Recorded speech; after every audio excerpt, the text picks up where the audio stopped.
Assalamualaikum warahmatullahi wabarakatuh. Ashama harka fuune akkam jirtan dhaggeeffattoonni YouTube chaanaalii Sof Umar App bakka jirtanitti nageenyi kan koo kan jaalalaa fi kan kabajaa isin irraa qabu jecha har'as viidiyoo isin bashannansiisuu fi isin gammachiisu akkanumallee irraa barachuu dandeenyu walirraa barachuu dandeenyu irratti react ni goona. Viidiyoon keenya kan jalqabaa shamarran 17,000 na gaafattee jedha Zeddoo Marshaal dhaggeeffadhaa. እኔ 17,000 ሴቶች ጠይቆኛል ቲክቶክ ከጀመርኩ ግን እኔ ቦታ አልሰጥም። Dabalataan immoo mucayyoon takka Oromoon osoo bareedduu akka xiyyaa tana qabaachuu baatte saba biraatti ni inaaftee jetti. Mee asirra daawwadhaa viidiyoo tanas. እንኳንም የኦሮሞ ቆንጆ ሆንኩኝ እንጂ የሌላ ብሔር ቆንጆ ሆኜ ቢሆን ኖሮ ኦሮሞ በሌላ ብሔር ይቀና ነበር። Dabalataan immoo isheen kun immoo leevilii biraa keessa seenteetiin jirti. Ijoolleen shamarranii osoo duutanii yoo beeleytanis yoo rakkattanis ijoollee shamarranii liqii hin gaafatinaa jette dhiira malee. Daawwadhaa viidiyoo tanas. Habibi amma feete osoo beeloyte amma feete osoo rakkatte jechuun intala dhalaadhaa qashiin liqeessite inuma hin gaafatin. Egaa artistiin keenya kabajamaa fi jaalatamaan artist Kadir Martuu immoo bara kana osoo hin taane kan nu rakkise nama bara kanaati jedha. Viidiyoo tanas daawwadhaa. Bara kana osoo hin taane kanutti ulfaate nama bara kanaati wajjin jiraachuudha kanutti ulfaate. Dabalataan immoo dhaggeeffattoota kan koo tapha boksii sadarkaa biyyoolessaatti adeemsifamu as dhiyoo kana biyya keenya keessatti eegaluu isaa baay'een keessan dhageettaniitiin jirtanii tapha boksii kanarratti illee immoo Zeddoon Joonii sa'aatii sekendii 3 natti fudhatu caccabsee keessaa baasuudhaaf kan jedhu fokkora addaa keessa jira. Kanaafi kan kana fakkaatan viidiyoowwan dabalataa baay'ee of keessatti kan hammate reaction viidiyoo keenya kanarraa keessatti kan ilaallu ta'a. React ni goona, walirraa ni baranna, akkanumallee ni bashannanna, bakka kolfuu qabnutti ni kolfina. Hanga dhumaatti na faana turadha. Ani muyeedha chaanaala kan koo guddicha Sof Umar App irraa warroonni yeroo jalqabaatiif gara YouTube chaanaalii kanaatti dhuftan subscribe, like, share gochuudhaan faamilii YouTube chaanaalii kanaa ta'uudhaan nu faana dhaabbadhaan ergaa kan koo kanarraatti gara reaction viidiyoo keenya kanarraatti kan ceenuun seensa irratti kan godhanne jechuudha. Shamarran 17,000tu na gaafatee jedha Zeddoon jaalalaaf. Mee dhaggeeffadhaadha. እኔ 17,000 ሴቶች ጠይቆኛል ቲክቶክ ከጀመርኩ Maali uummatuma gaafatee uummata keenya. Namticha kana uummatuma gaafate gaa. 17 እዴ እንደውም ቪዲዮ ሰርችባቸዋለሁ በጣም ያለፉት የምሩን ነው እንዴ? 17,000 ሴቶች እኔ ቲክቶክ ከጀመርኩ ጽፈውልኝ ማስቆጠር እንችላለን። ጽፈውልኝ ያና እዴ ግን እኔ አልፈለጉም። ኪላ ኩፍሲብና ጀላትን ጅረን በጣም ብዙ ቆይ ዋያ ደደዩ እንዴ shamarran Oromoo isa walaatiin jirtan. Namticha kana jala walaatiin jirtan bokkam. Shamarran 17,000tu na gaafatte jedha Zeddoon. Ajaa'iba. Shamarran kun hundi isa gaafatamoo famous ta'uudhaaf almost famous ta'eetiin jira. Bira barbaadan natti fakkaatu. Shamarran keenya garuu nama xunchaa qabu kan faana oolan nan beeka. Dhuguma akkasitti gaafatamuu akkamii shamarran keenya nuuf ibsaadha isiniin jechuumaa fi hanganumaa fi asumarraa ka'uudhaan immoo Zeddoon ammas maal jedhee egaa Joonii fi Zeddoon Maarshaal wajjin taphatan tapha boksiidhaa waliin taphachuudhaaf waliif farramaniitiin jiranii egaa mallattoo isaaniitti kaa'aniitiin jiranii egaa qarshii miliyoona 10 taphni kun ni adeemsifama jedhameetiin kan eegamaatiin jiru. Dursee Joonii wajjin taphadhu jechaatiin ture Maarshaal Zeddoo Maarshaal ergasii immoo waliigaltee adeemsisaniitiin jiranii egaa asirratti immoo Joonii sekendii 3 keessatti nan caccabsaa jedha. Mee dhaggeeffannu. ጆኒን እንዴት እንታረገው ይመስላል? 3 ሰከንድ ወላሂ ምድር ላይ እሱ ከኔ ውጭ የሚፈራው ነገር የለም። ኢቭን አውሬ ራሱ አይፈራም። ለምንና በ3 ሰከንድ ነው የምጨርሰው ይበለኝ። በ3 ሰከንድ በጉልበቴ በቀኝ ጉልበቴ በጭንቅላቱ ተክለዋለሁ እያያችሁ ማለት ነው። ሪንጉ ጥሶ ይወጣና እላይ እንዲህ የጉራግኛ ዘፈን አስጨፍራለሁ። እንደዚህ አስብበት። ኢትዮጵያ ውስጥ እኔ የሚችለኝ የለም አለ። ይሄ እኮ ሙቀት የምርቃና ወሬ እኮ ነው። የትኛውም አቅጣጫ ይምጣ በየትኛውም አቅጣጫ ና በጭንቅላቱ ተክለዋለሁ። Akkuma dhageettan እንግዲህ Joonii sekendii 3 keessatti nan caccabsa mataadhaan gargalcha ringii gadhiisisee baasisiisa jechaatiin jira. Egaa ji'a afuriin keessa egaa taphni boksii kun ni taphatama jedhamee kan waliigaltee mallatteessan isaan lamaniyyuu Joonii fi Zeddoo Maarshaal. Kanaafiyyuu achirratti ni ilaalla. Zeddoon dhuguma akkuma niqaata hilliinaan Jooniidhaan jalqaba jedhe san wayi ta'a waan jedhu ana yaada ni qaba. Garuu dhuguma akkasi caccabsuu danda'a. Wajjin kan ilaallu ta'a Zeddoo. Mi ammas viidiyoo tana dhageeffannee walitti haa deebinu. Kanumarraa ka'uudhaan egaa baay'een keessan ni beektanii Daalool Entertainment tapha Joonii fi Zeddoon taphatan kanarratti qarshii 150 tikeettii biteetiin jira jedha. Tikeettiin kun yeroo beeksifamutti immoo namoota maamiltoota Filooraa kan ta'aniif ni raabsaa ni kennaa jedheetiin jira. Gatiin gaafa beekame jechuudha. Mee viidiyoo tana dhaggeeffannee walitti adeemnu.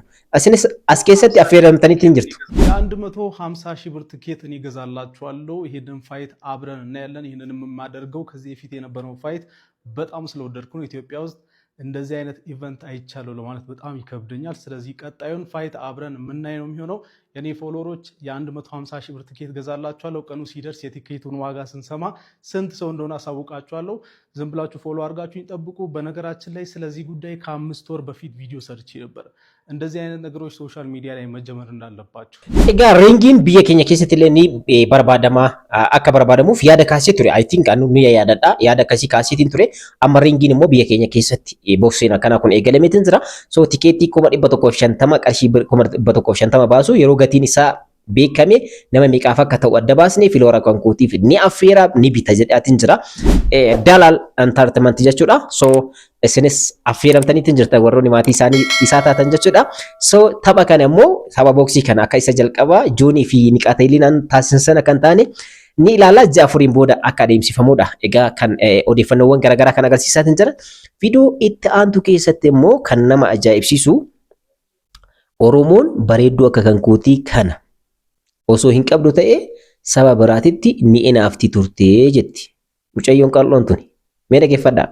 እንኳንም የኦሮሞ ቆንጆ ሆንኩኝ እንጂ የሌላ ብሔር ቆንጆ ሆኜ ቢሆን ኖሮ ኦሮሞ በሌላ ብሔር ይቀና ነበር። ወዮ ይሄ ሶሻል ሚዲያ እኮ ስንት ነገር እያሳየን እኮ ነው። አንዴ ምን ሆነሽ ነው አንቺ የፈለግሽውን ብሔር መርጠሽ ቆንጆ የለሱን ብሔር ቆንጆ መሆን ትችላለሽ።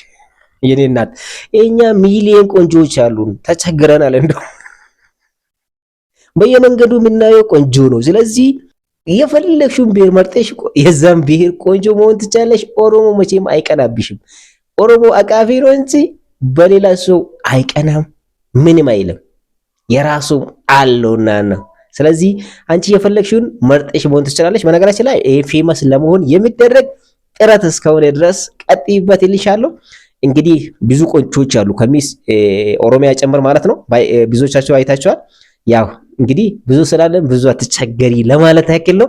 ኤጋ ኑት ሲወጂን ረከኑ ሰበ በርባዲ ብለቴ ሰበ ሰንተው ደንዴሳ ኦሮሞ ወንቲ ሲጀጅ ሱ ከናፉ እንጅሩ ጀቹ በርባዴቲ ኤጋ ወንቲ ከነ ሲኒፍ ካሴ ሜዋን ከነ ያደኒ ቤክተኒ ቪዲዮ ታንቱ ኬሰት ከነላሉ መቃ ቁቢ አፋን ኦሮሞ ኬሳ መቃ ነማቲን ከኒን ካኔ ኤኞ የተን ያደንቤስን ያደ ኬሰናፍ በረሳ ሜ ቪዲዮ ታዶ አዳወን ቁቢ አፋን ኦሮሞ ኬሳ ከመቃ ነማ እቲን እንጀቀምነ ከን yaadani beektu injiru wanti maqaan nama itti haadha jechuudha Phaawulos ni jira redee biyyaalee haadha maal eenyutu jira kan maqaan meegaa fi istimee yaalaadha yaada keessa Oromoo keessa qubee afaan Oromoo keessa kan qubeen jalqabaa ittiin hin kaane maqaan qabni jechuudha yaada keessan koomentii irratti naaf barreessaa hanga tokko fanii nama taasisa waan ta'eef soo fanii akkanaan isheen kun immoo waan gaafatamtee fi waan isheen deebistee maal ilaallu Iga university irraallee eebbifamanii deebii akkana kana wallaalu ni jira. What is your gender? Alaikum. Mokri. What is your gender? Alaikum. What is your gender? Alaikum.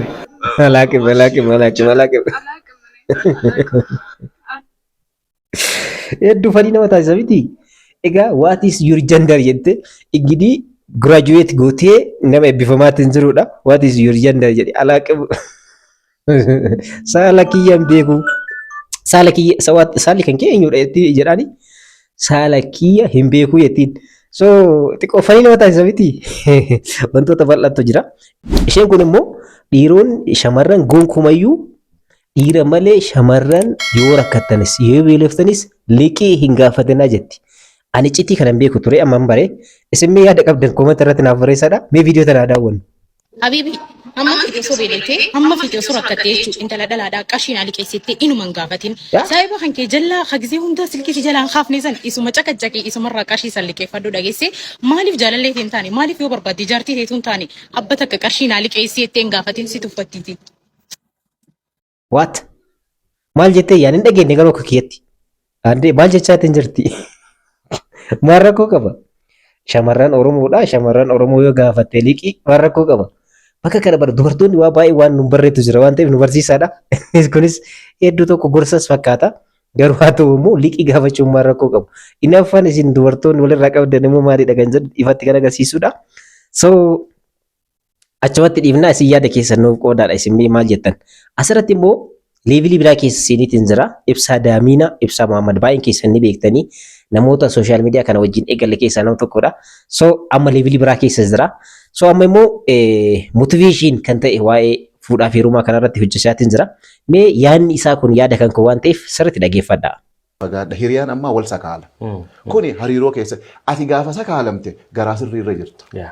Gaafa komatamte karaa sirrii irra jirta. Kanaafuu jabaadhoo jedhu keessaa bahiiti gaafa ati guddattee itti deebite hiriyaan keenya abalu kan jedhamu guddatee as gahee afaanuma si hamate saniin afaanuma si arrabse saniin deebi'ee si faarsa. Dhaggeeffataniitiin jirtanii miti hariyyaan keessan isin sakaaluu yeroo jalqabde keessattuu warroonni koontentii adda addaa sooshaal miidiyaa irratti hojjetan koomentiiwwan adda addaa warroonni ilaaltanii dimbirra jettan isinii fi an akka kan kootti kan ta'a jedheetii yaadu. Akkanumallee hiriyoota naannawa keessanitti argaman yeroo sakaalaan isaanii isinitti cimu yeroo arrabni isaanii qeeqni isaanii isinitti cimu karaa sirrii irra jiraachuu keessan guyyaa sanbaraadha. Baay'isoo namoonni keenya sakaalamuu eegalaman taanaan karaa sirrii irra jiran. Maaliifi kan akkas godhaniif nama san kuffisuudhaaf waan ta'eef karaa sirrii irra ta'a jira karaa sirrii sanarraa jijjiiruudhaaf waan ta'eef soo eeggadhaadha. Yeroo hundayyuu namoota naannawa kan kootti argamullee sooshaal miidiyaa kanarratti illee kan gorsu isa kanadha. Bakka riil namni koomentiidhaan sarrabsee namni koomentiidhaan si caqacaqee namni koomentiidhaan sarrate duuluu eegalee jira taanaan karaa sirrii irra jirti. Keessattuu girrisaan feesbuukiidhaa fi tiiktokiidhaa yoo sitti ka'e dambara hin jedhin. Maaliif karaa sirrii irra jirta waan ta'eef jechuudha. So jechi kun jecha hedduu keenya waliin nuuf galchuu danda'udha. So namoonni yeroo ati karaa sirrii irra jirtu sin jaalatan waan ta'eef yeroo san maal sitti jalqaban jechuudha. Noormaalii kufaatii kan kee barbaadan hammeenya kan kee rakkina kan kee bakka ati rakkootti qabdu kana si jala barbaadan waan ta'eef waan akkasiitu jira. Egaa gorsa kan koo waan taateef gara keessan isin fide isarraa fudhadhaadha. Egaa kabajamaan artistii keenya Kadir Martuudha hedduu tokko jaaladhaan qabsoo artistoota Oromoo keessatti taasise keessaa nam tokkodha. Nama hedduu tokko jaaladhuudha. So gorsa isaa kana immoo sirrii dhaggeeffadhaadha. Amma al tokko nama bashaquudhaaf jecha artistii Kadir Martuu kana namoonni baay'ee ni bashaqu garuu riil wanta sirrii ta'e kan dubbatudha. Mee dhaggeeffadhaa viidiyoo tana. bara kana osoo hin taane kanutti ulfaate nama bara kanaati wajjin jiraachuudha kanutti ulfaate.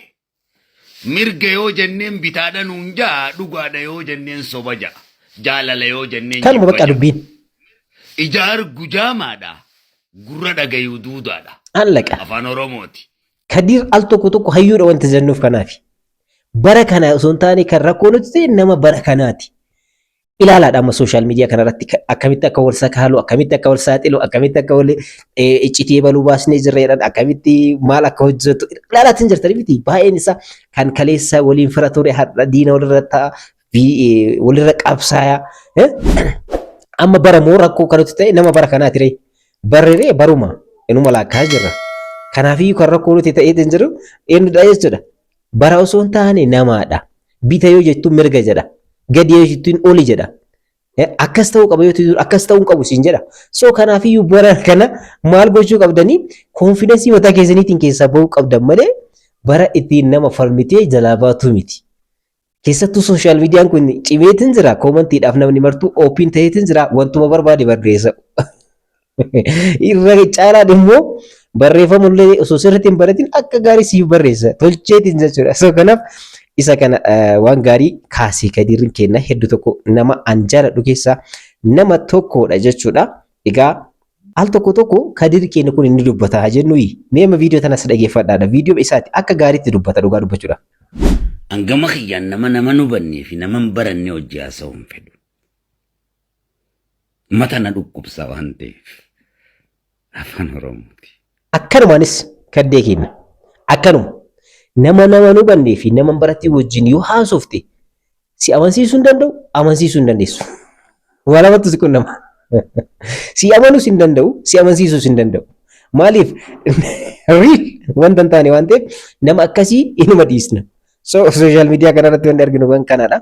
So isa kana hamma tokko react gochuudhaaf kan yaalleef akka irraa bashannantan irraa gammadanii fi abbichuun keenya immoo seenaa qabsaa'ota Oromoo akkaataa isaan itti nyaataman yeroo ibsu dhaggeeffata kan koo riil wanta ta'e waan ta'eef seenaa qabsaa'onni Oromoodha kan jaarraa baay'ee durallee seenaa keessatti nu beeknu kitaaba isaanii dubbisneetiin nu beeknu seenaa qofaan isaan beeknu even sadarkaa keenya keessatti illee qabsaa'ota Oromoodha kan jennu hundi isaanii karaa kanaan nyaataman abbichuu baay'ee kanan jaaladhuuf nama siyaasa tokko qofa waan ta'eef osoo hin taane waan riil Oromoo keessattii fi biyya kana keessatti argamu direct nama adda baasee beeku waan ta'eef isaan baay'een isaanii ni girrisan duubarratti maaltu jira Oromoo akkamitti jijjiiruu dandeenya waan jedhu osoo hin taane rakkoo qofa detect godhanii baasanii waa'ee rakkoo sanii qofa kana farsaa oolanidha isaan kunniin biizinasa barbaadan isaan immoo biyya ofiitiif saba ofiitiif yaadan immoo formaataadha amma biyya keenya keessatti rakkoo naffidha inni beekama miti rakkoo naffidha garuu rakkoo jiru adda baasanii beekanii rakkoo sanii formaata barbaaduun osoo jiru rakkoo irratti rakkoo qofa barbaadan jechuudha so kanaafiyyuu abbichuun na tamacha'a bakka leela level nama sadarkaa addunyaatti hoggantoota sadarkaa addunyaatti argaman keessa level waan jedhee nama fudhachuu danda'udha so mee viidiyoo inni waa'ee qabsaa'ota Oromoodha kanaan dura inni dubbate kana sirriitti dhaggeeffadha hedduu tokko na gammachiifte waan ta'eef Oromoon dhalee guddisee namoota boriftaan bu'aa naa buuse eeggatu siyaasa Oromoo gaggeessine warri jedhan nyaachuu baranii nyaachuutti guddatanii nyaachaa jiru. Waan haaraa mun seenaa. Haayilee Fidaa eenyuun nyaate? Oromoo nyaate? Haayilee Fidaa nama Oromoof qabsaa'u duwwaa osoo hin taane sammuu addaa qabaatee rakkoo biyya kanaa hiikuu danda'u isaa xiqqoo ba'uu jalqabe warri siyaasa Oromoo oofumaa itti ta'an Haayilee Fidaan killisiidhaan Oromoo miti ta'an mucaa arjoo dhalatee guddate maatiin isaa achi jiru Oromoo miti jedhan sannaa ilikee eenyu tajjeessa baarotumsaa eenyu tajjeessa Oromoon xiqqoo keessaa ba'ee mul'achuu jalqabnaan kan koo miti jedhee ganuun aadaa godhate xiqqoo baanaan cabsuu akka adurree ilma ofii nyaachuu hanqinni jiraachuun ni mala hanqina sana guuttatanii deemurraa ilma ofii nyaachuu aadaa godhan. Ani yaada kana wanni kaaseef yaada hedduu tokko na gammachiisu riil waan ta'eef Oromoon qabsaa'ota isaanii beekamtii yoo isaan argatan even Haacaaluu dabalatee kanaan durallee dubbadheetiin jira. Haacaaluu gaafa inni sirni kun dhufee Oromoon garrisee galee biyya kanatti hundi isaa gammadetti mucaan sun ni callise. Callise jennaan Haacaaluun qeerroo jirturraa feerroo bittutti jijjiiramee zara jedhanii manaa baasanitti akkas taasisan. Sini galamiti Oromoon kan qabsaa'u hin jaalattu qabsoos immoo kan qabsooftu sobaa fi wannan jedhuuf kanaaf qabadhaadha. Hundi isaa daldala biizinasaatiin malee even namni Oromoodhaaf jecha qabsaa'e namoota muraasaadha. Yaada bareeda abbichuun kaase kana hedduu tokko waan jaaladhuu fi seenaa Oromoodhaa gaqqoratanii yoo ilaaltan qabsaa'onni Oromoodhaa kan darban kan kennaman baasanii kennisiisanii mana hidhaatti kan ajjeesisaa ture ilmaan Oromoodha. Seenaa kam keessatti iyyuu ilaaladha. So kanuma kaasuu barbaadeetii fi egaa waan tokko tokko kaasuudhaaf yaalii taasifneetiin jirra. Yeroo itti aanuu react video addaatiin walitti deebina. Warroonni reaction video isin gammachiisu isin bashannansiisu adda addaa argitan karaa social media adda addaatiin meeshin na gochuu ni dandeessanii keessattuu karaa TikTokiitiin @soofuma app isin eegaa waan ta'eef achirratti meeshin naaf godha. Video kamiyyuu irratti ni kolfinanii taphanna kan irratti walii barachuu qabnullee walirraa baranna. Reaction video keenya kan itti fufuta kanarraa asirratti xumurree jirra. Yeroo biraa video biraatti walitti deebina akkasitti nagaannaa tura. Isiniin jecha warroonni YouTube channel kanaaf haarawwatan subscribe, like, share gochuun irraanfatinaadha. Yeroo biraa video biraatti wal argina akkasitti nagaannaa jiraadha.